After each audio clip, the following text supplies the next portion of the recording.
And it is another beautiful day in the neighborhood at RadioNext.tv and the Jumbo Love Show. And I promised you coming into 2025, we were going to try to make it live and bring more information, awareness, and resources to the community. And along with that, introduce you to different people who are doing some great things in the community. And today, let me just say this, man, I am so humbled and so proud to have my brother, my twin, more than a friend, in with me, Dr. Mark Eckel, who began with RadioNext.tv about 10 years ago, to be quite truthful, and had the longest running show after the Jumbo Love Show. Still to this day, had it not been for the pandemic, we would still be here. But God has his way of doing things, and Dr.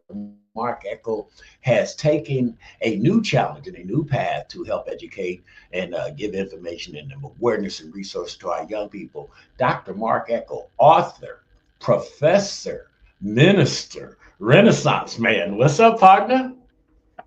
Hey, brother, it's good to see you again. Thanks ever so much for the How do, invite, how man. do you like that? How do you like that for some love? I'm telling you, man, you just shovel it on there. It's great. I loved it. No, man, but it is the absolute truth, and this community spotlight has been very intentional. And I told you, man, I just work. I'm a man of God, and I let the Spirit rule me from the Holy Spirit.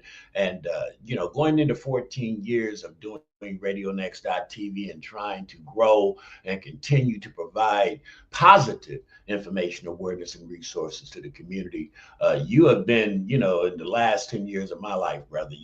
I'm just going to be honest. God has a way of doing things that you would never know, and you are doing all the things that we encompass here. So, seriously, on that note, we just want to share Dr. Mark Eckel with the community in the spotlight, and get away from all the technical data science of things and just hash it up so people can understand two people that met one another, few differences, different regions, different origins, and have come together and are tied spiritually and brotherly. So, that's where we're going today, man, in the next 25 minutes. There it is. Looking forward to it. So, in this getting to know Dr. Mark Eckel, I want to know about little Mark. Let's let the people know about 67 years later. The infancy up to and we're going to kind of go in stages because I believe life is built on epiphanies, and one of them is your early childhood. What formulated you and your thought? So let's go to little Mark, like from the time you can start beginning to remember things. Yeah. So I think along with you, uh, we came out pretty big babies. I was 11.5 when I was born, and my mom You told me had that. me by about a percentage of an ounce. There you go. Mom told me that she carried me for 10 months, so I owe her an extra month sometime along the way. But probably the thing that I began, you asked about memory. My mom was looking around the house one day for me because she couldn't find me and I wasn't making any noise. And I was sitting by a stack of books reading an encyclopedia. And so that was her earliest memory of me sitting and reading and being quiet. And, quite frankly, nothing's changed much. I mean, I'm still reading and I'm sitting and being quiet and, thinking about big ideas. And that's what I do. So ultimately, from there, I think the thing to remember about me is my salvation. So I came to faith when I was 9 years old during an Awana Club meeting, for those who might know what Awana Clubs are. And I still remember the name of the man who was preaching that night when I came to faith. His name was Carlo Pietropalo, of all things, out of Philadelphia. And shout out to the Phillies fans and the Big Bird fans out there in Philly because you guys are going to be in the Super Bowl. But that was just a pivotal event for me at 9, and then I started preaching when I was 13, and started filling pulpits when I was 16. So all the stuff that I'm doing now, reading, writing, thinking, researching, having conversations with lots of different folks. I mean, all that stuff started real early for me. Wow, that is interesting because and I told you we're kind of like twins and brothers from another mother. And truthfully, I can remember at 8 years old, Reverend Joseph Holland, and I was 8 years old, and I got the Holy Spirit in me. And I was telling people, you never forget that day. You never forget who was preaching, because it is an epiphany if you allow God to come into your life. And I think, what we're saying here, not to, deviate from where we're going, but the earlier that I think that you have values of somebody bigger than you in your life, then it lends to you the rest of your life to understand certain ways that you can go and still be your soulish self, only understanding there's a power bigger than you and there's a time and a place for everything. So I imagine you preaching at 16. Did you go to college? Yeah, I went to a place called Baptist Bible College, which then became Clark Summit University. And so I had played football throughout high school and lacrosse. Sometimes I tell my students that I still miss hitting people because I love those sports, Oh, that was cathartic. That was it, cathartic. it was. And for a young guy Now let growing me up, ask you something. Let me ask you yeah, something because I love this, and I told you we're having a conversation, and you said I didn't yeah, have any notes, and I said good because sometimes the doctor can get on here. He's a preacher and a teacher, so we didn't want any notes today. This is a conversation. Growing up in the little town, and you say West Virginia, correct? upstate New York, Syracuse. Upstate New York. How many encounters did you have with brothers that look like me? Well, I was blocking for some of them actually. So when I played center in high school, and I remember our big fullback, our halfback, some of the wide receivers. Actually, had some really great uh, times with those guys. I remember one time in particular that I was in a fist fight with a bunch of guys, and the brothers came to help me out from the football team. So, Yeah. I've always had this great appreciation for folks who are on my side. Doesn't matter what color they are, but I you love asked that this. I question. love this. I love conversations free flowing because the reason I ask that is because I think, much like I said, when Christ comes into your life early, learning how to accept differences and other people and flavors early on helps you develop as an adult as well. Because I can remember my mom, I never knew my dad. The first guy in my life was a little Jewish guy. And I used to call him Big Daddy, and I never at 9, 10, 11 years old never even understood the racial divide because this guy treated me so well. But as I continued to grow, it influenced me to open my mind, open my heart up to it, not letting somebody who looks different or talks different affect my ability to build relationships. And I think, as we continue to go deeper into this conversation, we're going to morph up to Jumbo and Mark. But so you say you were blocking for those because for the listener, some who are younger and don't understand, the reason that I asked that question is because back in the day when Mark and I were growing up, there were several segments in our communities that were divided strictly by race, mostly by economics. And so when I asked Mark that, I had met some brothers who did not even have to encounter brothers or people of another race until it was either the military or in the job, in the workplace. And by that time, I think that we are formed and been hardened to influence by and all that stuff. So that's the reason I wanted to pause there because early influences are very important in where we're going and how we end up in this thing called life. So yeah, you said you blocked for some brothers. You went to college. Being a strong Christian and preaching, I imagine college was kind of difficult for a brother with all these grapes and apples on the vine out there to maybe be tempted by. How did you navigate that, young preacher boy?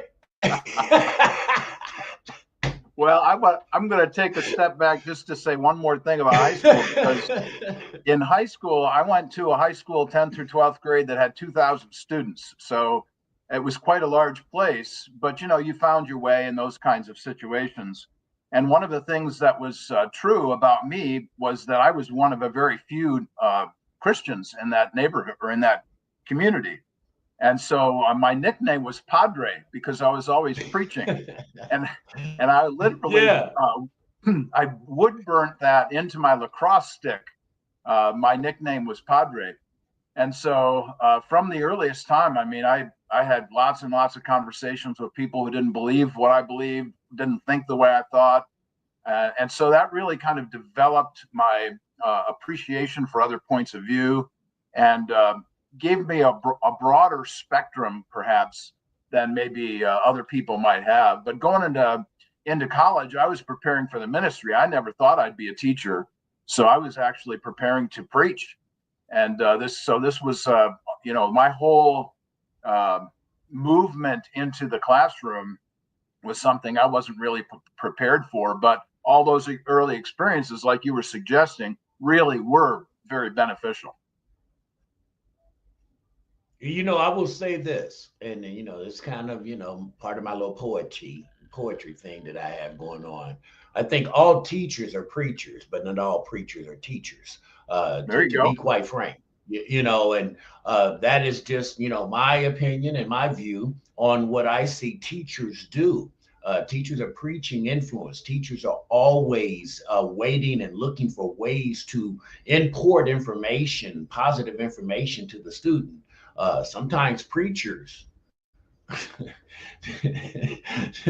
you once, I'm gonna leave y'all alone, and I'm getting ready to do a TV segment with another one, and I love you. I love preachers, but like, you get what I'm saying. Yes, So I do. when you were designing yourself, thinking that you were going to be a preacher, not knowing you were going to be a teacher, I think God influences us sometimes by ways and actions to influence us to get us to move when we didn't even know why we were going that route. And you married a teacher, so somewhere along the line, you had to meet this little sweet darling. So you want to talk a little bit about the good woman, do you? Hey, boy, hey, look here. I've met her. I love you, but I love her for loving you because you have to be, I mean, a real good lady. No, a real good lady can really complete a real good man, and she is everything that God has in design for a brother who is out here diligent like you. That should be walking aside, not in front of, but aside. There you Her go. king, and she does that and represents you well. So that's a serious note. But how did you guys come to be? Yeah, we met at college, and I ran this by her this morning before I came on. I wanted to make Say, to sure. make sure to make You sure make HB sure, didn't man. get you in trouble. I'm telling you what, you got to run all that stuff through.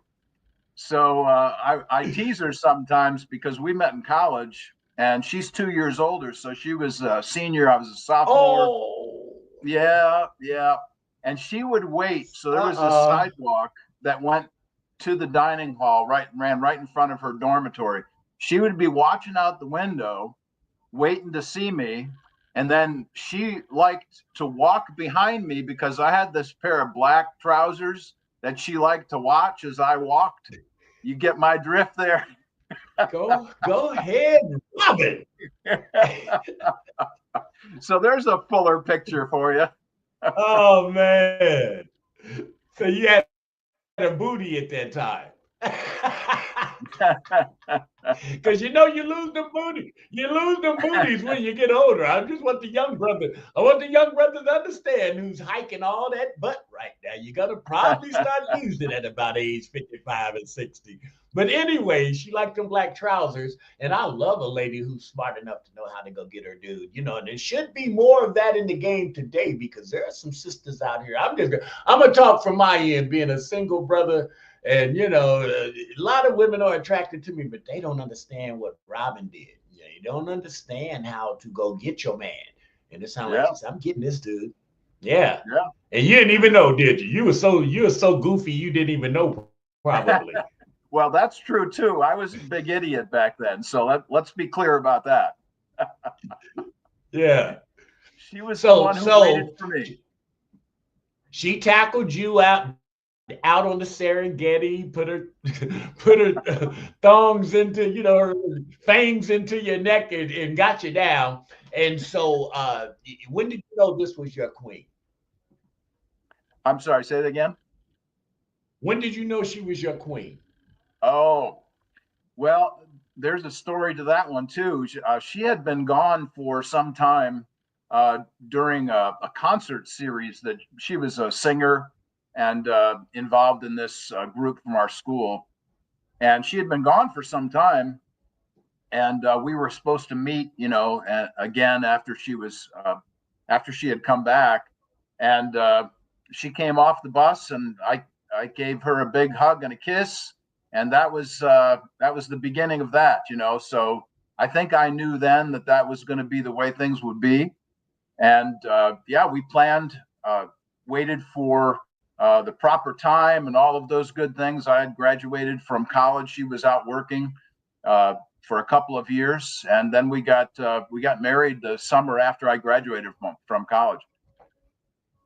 Now, so I'm gonna get to back to the marriage and you and Robin and the family that you were gonna form, but I would be remiss if I did not talk about my mother that came into my life about 10 years ago, Miss Virginia Eckel, uh, a wonderful woman, and I did not get a chance to know her in my formulative years, but I can already tell by the man that she raised and the way that she treats me from a distance who she is. Talk about your mother, Virginia.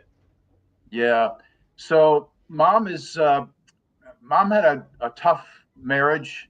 My dad was not a very nice guy. Um, I tell people that I grew up in a AAA household. He was an abusive, adulterous alcoholic, and that was the kind of life that she had to engage on a regular basis. So that was something that was always in the background for her, and of course for my sister and I.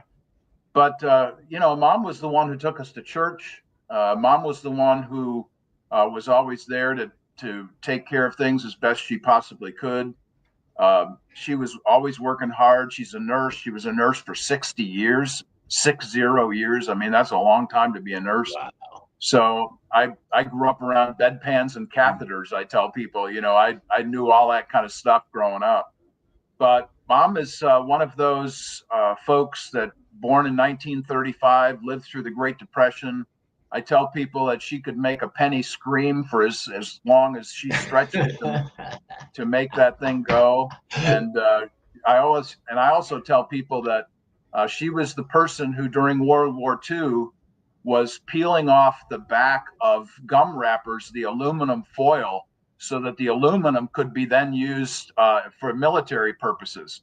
So I mean, you think about Wow. all these kinds of things, and now my mom, almost 90 this summer, she uses a smartphone. So, you Yeah, go all the way from the depression all the way up to now, and the woman's got it going on. So, yeah, she that is loves a you. testimony. Yeah, absolutely. She loves you. She tells me to tell you hello all the time. So yeah, man, she's a stalwart lady. Now, you know what, and I love that because, much of what I do is to really bring information, awareness, and resources to our senior community. And your mother is like my poster child, pun intended, to make sure that seniors understand that they can have a fruitful life and still be involved in this world if they embrace the new technology at hand and not be afraid of it. And I'm an advocate for that because this platform could be so useful to seniors who are isolated and alone and don't know how. All they have to do is tell that little speaker, Cool Groove Radio, and they can be in and listening to what we're talking about right now. Your sister, touch on the sister if you could. So mom and Jan live about 3 miles from each other in Denver, Colorado. And mom moved out there 15 years ago thereabouts, and it's been a really great thing for mom to have her own place, but to have Jan close by. Jan is a great lady who does takes care of things for mom as best she can. But they have great relationship out there. Robin and I and extended family. Chelsea, our daughter, will go out with us to visit a couple times a year. So Jan is one of those people who does remarkable things. She's bilingual in sign language. So she works in a local public school, but she also does something that I don't know if you and I have ever talked about this before, but she is an advocate for people who have been through traumatic experiences. So she works with the local county sheriff's office. So when some awfulness happens, she's called to come into homes. So she will tell me stories about, I was taking care of a little girl when her parents weren't available, shall we say. Um, those kinds of things happen for Jan all the time. She's always been that kind of person who's got a real strong advocacy mindset. She stands up for other people. She takes care of my nephews, does great work with them. And of course, her husband, who's been a pastor for 40 years. So love my sister. I'm gonna say Really this. good I'm friends. gonna say this, Mark Eckel. I'm gonna tell you this right now, man. I'm sitting up under my earphones and I'm listening, and I told you my mind thinks so fast and compartmentalizes, and gives me things to ask. And I was just thinking, your mother being a nurse for 60 years, you being a minister and a teacher, your sister being a caregiver, who are some of the most forgotten people on the planet. And I speak on behalf with Dementia Friendly Indianapolis as a partner in their team to make sure the caregivers are recognized. And I'm listening at the fabric of this family and talking about, that's the reason I say when you start early with something that transfer throughout your life, and listen at your family. Everybody's giving. Everybody understands the importance of self-sacrifice for the betterment of the whole. We've got about 8 more minutes, and I want you to touch on my brother Tyler real quick, and your children. And then we're going to close with your transition out to Liberty from IU Indy. And close it up on that, and then that'll be part one, and then I'll have you back for part two. How about that? Sounds good. So our son, Tyler, battled paranoid schizophrenia for 22 years until he could battle no more. And so he's been gone from us to the other side for 2 years and 8 months now. I tell people that there's a hole that runs right through the middle of my person that won't ever be filled. But Tyler, uh, close to us, cares for us. I always speak of Tyler in the present tense. I never speak of him in the past tense because I know that he still is. Robin and I struggle, as you might imagine, as any parents who have lost a child to death uh, might struggle. So that's always going to be with us. And it's something that, in some ways has been a testimony to other people. Uh, the stories that we've told, the poetry that we've written, the videos that we've done, the classes that I've taught that involve him. Everybody is just always very generous and compassionate and kind. But yeah, we're going to see him someday, and Oh, we no have doubt, man. that resurrection. And the reason I mentioned that is because through every tragedy, you have the opportunity to make lemonade out of your lemon. You have the opportunity to be influential through some of your strife and through some of your pain. And you and Robin, much as you have mentioned, have kept Tyler living and kept Tyler influencing people through that tragedy. And I call it, okay, one side is dark and one side is heavy, but then this new fountain of hope for people who might be in disarray and might be feeling those things, that now have a reference point and have something to say, okay, it's worth maybe living for. Talk about the daughter and them beautiful grandbabies, Mark. Yeah. So Chelsea, our And that daughter, look here, man. And let me tell you something.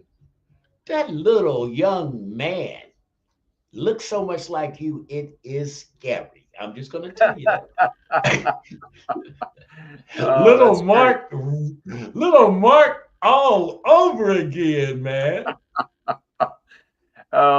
Yeah, Chelsea has 4 little ones along with her husband Sam out over in Ohio. Uh, yeah, Marilyn is 13, and Isaiah is 9, and the twins are going to be 7 here coming up in May. So it's a great, Wow. great group. The 2 boys and the 2 girls keep Chelsea moving, and Robin and I get there as much and as often as we possibly can. But being a grandparent's a wonderful thing. Yeah, give them some bubble gum and candy and then leave. Yeah, that kind of stuff. I mean, if you just ever feel like being a little bad, give them a pixie stick and leave, We and send them then care have you. packages all the time. I know that's right, man. We've got about 5 more minutes, and I do want to talk about the great works that you have done as a teacher and a preacher. As I mentioned, you were doing great works over at IUND, formerly IUPUI, making sure that incoming freshmen, and just for the listening audience, and I don't mean to take your thunder, but I do listen and was on the board of Comenius, but 75% of the students who are entering college for the first time, if you do not know this, if they've had a faith-based background, if they were a Christian, if they were doing church and going to church every week or whatever, once they go to college, 75% of them are swayed by this demonic world. If we want to get really true about it, and the Comenius Institute was set up to make sure that they had a safe haven with Dr. Mark Eckel, and now it's transferred him to the university, Liberty University. So closing it out, man, talk about that seed that was and now where you are, and just how amazing God is in working you. There you go. So I've been teaching for 43 years. Along the way, I've done a few interim pastorates, preached quite a bit in various churches for one group or another. But it's been teaching that really enlivens me. My sister wrote to me the other day and she said, "Tell me the top 3 things about Liberty University." And I said, number 1, students. Number 2, students. Number 3, students. It's always going to be students for me. Location, location, location. Yeah, yeah, it's being I with know that's right. students. So the 10 years at IU were great. Of course, so much about that, being on the board of Comenius. We did the radio show and all. But I was on the campus interacting with folks, whether they be believers or not, didn't matter. I went back to school, got another degree in English so I could teach there. Taught there for 6 years, had tremendous opportunities with young people and with folks coming in like yourself, like you would come in and chat with my students from time to time, which was wonderful. So we had all kinds of great experiences at IU, and I truly do miss it. I miss my friends there, my unbelieving friends, as well as my believing friends. It was a great experience. And quite frankly, that experience broadened me in a way that helped me now in what I'm doing. So coming to Liberty University, the president called and said, "I want you to put in your name for this particular position. We're opening this new center, the Center for Biblical Integration. I'd like you to consider." So I came on board this last January. So I've been here around a year. And the opportunities that I have now to really kind of put a capstone on those 43 years of teaching. Now we're reaching out to all kinds of faculty literally around the world, and we're creating video series and curricular items that will help them. And the focal point of this for the future is that anybody, anywhere, individuals and institutions will be able to access this for free. It will be distinctive in terms of how people think and then teach as Christians. But I got to tell you that along with all these wonderful things I get to do, I did a big presentation yesterday with faculty. The thing that still gives me juice, man, every single week is I get to teach students. So I teach students Tuesdays and Thursdays, and we're teaching a whole series on Gothic horror literature, Dracula, Frankenstein, Jekyll and Hyde. And they love it, and I love it. And people at Liberty go, "Wow, that's really cool. We've not done that before." So, we're moving and shaking, man, just like we used to in Indy. You have not lost your chops, because I am coming up on 30 seconds away from 30 minutes. And I've just said, let me end this on a high note. Now I'm just going to tell you, a preacher that teaches Gothic literature, man, God is amazing. That's all I can tell you. That's the reason I tell people, don't get it confused when you see comedians and rappers or whatever the gift is that God has distributed, as long as it's used for the proper way to educate and flower our community. He gave it to you for a reason. And brother, you're doing it well. And I thank you so much for coming into the spotlight. You know, it's always love. Please tell your family I said hello. And Dr. Mark Eckel, you're out the spotlight, brother. I love you, brother. Love you back, man.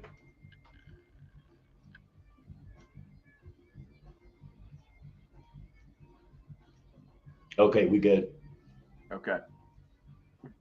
Yeah, man. Awesome. Awesome. That's exactly what I wanted. Good. That was a lot of fun, natural. man. We got to do part Yeah. 2 now. Oh, no doubt about it. And like I say, man, keep this in mind because what we're going to be doing is a series. And if you have somebody who you think would contribute and make this make sense, please, let me know. Okay. All right, bro. Yeah. I will talk to you soon. Time. All right. Absolutely, brother. Check you. Bye for now. Yep.